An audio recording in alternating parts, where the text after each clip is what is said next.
Mes chers compatriotes, je vous envoie mes saluts fraternels, républicains et patriotiques. Je suis arrivé à Douala hier dans la nuit.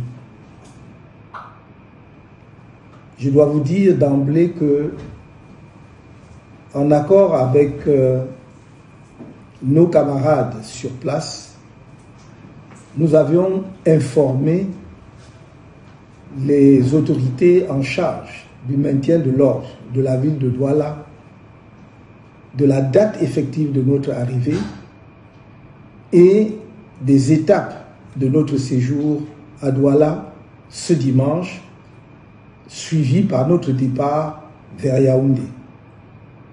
Il n'y a donc aucun effet de surprise pour les autorités en charge du maintien de l'ordre de la ville de Douala.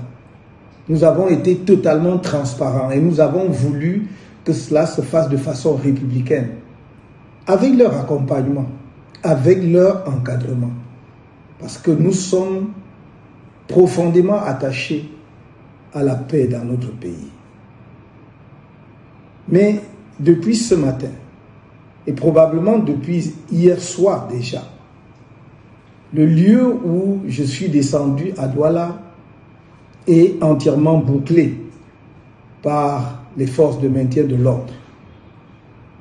Et alors que je m'apprêtais à sortir pour venir à votre rencontre au siège du mouvement pour la renaissance du Cameroun à Douala, à Deido, on m'a fait savoir que non seulement il y avait eu un renfort des éléments des forces de maintien de l'ordre autour du bâtiment ou de l'immeuble où je suis descendu, mais également qu'il était impossible d'accéder au siège de notre parti à Douala.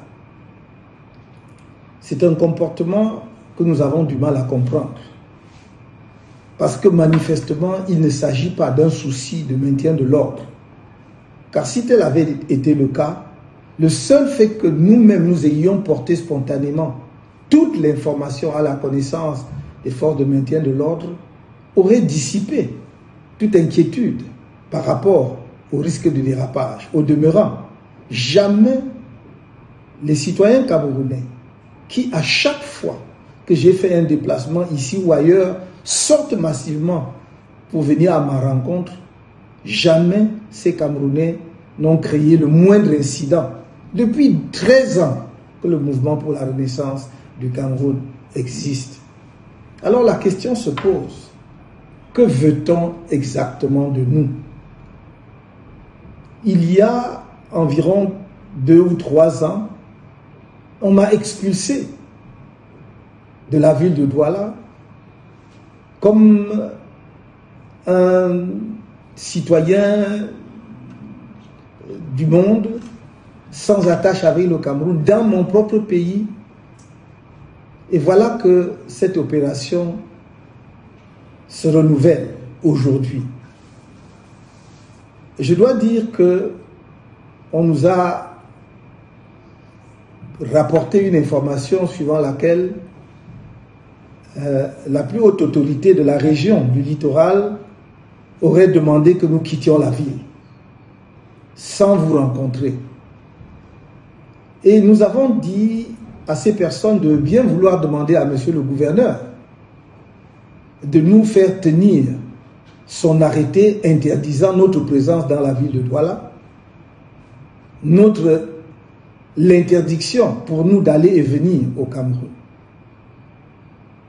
La réponse serait que nous n'avons pas déclaré la réunion publique ou la manifestation publique, je ne sais pas comment il l'a appelé, par conséquent, il ne pouvait rien interdire. Mais nous n'avions pas à déclarer quoi que ce soit, parce qu'il n'y avait rien à déclarer. Est-ce qu'un Camerounais de surcroît, dirigeant d'un parti politique, pour se déplacer, pour aller tenir une réunion au siège de son parti, pour aller à la rencontre de ses camarades, pour une réunion qui se voulait du reste brève, doit faire une déclaration? Jamais par le passé un tel argument ne nous a été opposé. Et du reste, il aurait été manifestement contraire aux lois de la République.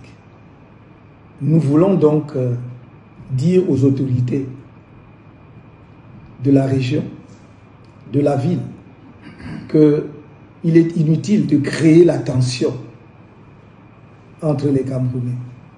Les Camerounais demandent simplement à rencontrer leurs dirigeants. Un des dirigeants politiques du pays, disons des partis politiques du pays, mais personne ne peut interdire aux Camerounais d'exprimer leur affection vis-à-vis de tel ou tel leader. Nous voudrions donc que ceux qui veulent créer le désordre dans la ville sachent qu'ils emporteront l'entière responsabilité. Parce que nous avons... Habibi Ngota, jamais d'enquête. Ouazizio, jamais d'enquête. Monseigneur Balao, il est dans l'eau. Akebe Yeneo, j'attends toujours.